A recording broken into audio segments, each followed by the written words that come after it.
याद है पहला परिचय मुझे, रोमांचकता थी बेहिसाब। वो स्पर्श, वो आकार, वो रंग, जिज्ञासा का अनंत भंडार थी तुम। तब से लेकर आज तक तुम बुन रही हो मेरा ख्वाब।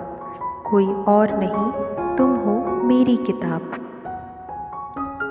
कद गाठी में कभी होती हो छोटी तो कभी मोटी, कभी पत्ते सी हल्की तो कभी पत्थर सी भारी, पर सारी दुनिया ने माना तुम में समाई संपूर्ण जानकारी। तुम हो मेरी किताब। तुमने रचाई कई रहस्यमयी बातें, अनगिनत गीत संगीत दोहों किस्से कहानियों से हैं तुम्हारे पुराने नाते।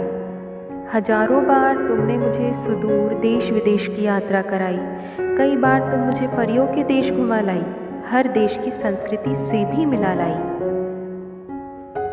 कभी पहाड़ों के स्वरूप दिखाए तो कभी नदियों के नाम गिनाए, कभी पक्षियों की बोली सिखाई तो कभी मुझे चांद तारों और किसी भयानक जंगल की सैर कराई। तुम हो मेरी किताब।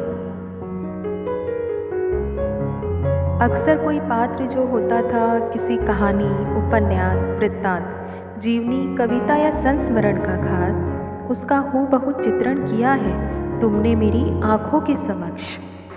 लाखों बार हंसाया, कईयों बार रुलाया, जिंदगी के हर पहलू से मुझे रूबरू करवाया। कितनों को तुमने मनचाही मंजिल पर पहुंचाया, किसी को अफसर, किसी को कर्मचारी तो किसी को ज्ञानी बनाया है। हमने भी थोड़ा रखा लिखने का शौक तो हमें भी कविता रचयिता बनाया है। तुम हो मेरी किताब। तुमने हमेशा मानवता का मूल्य समझाया, सही गलत का तालमेल बताया। मन में उठने वाली समंदर की लहरों को तुमने ही पार लगाया। सबसे अच्छी बात यही है कि मैं जहाँ गई तुम्हें मैंने अपने पास पाया। एक संदूक में तुम आई, फिर अकेलेपन से मैं ना घबराई।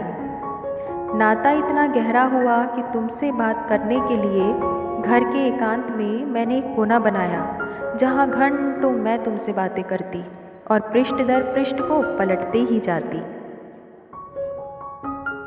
नहीं कह सकती हूँ तुमसे अलविदा, क्योंकि मुझ में समा गई है किताबों की दुनिया, जो बन गई मेरी दोस्त लाजवाब। मेरी किताब।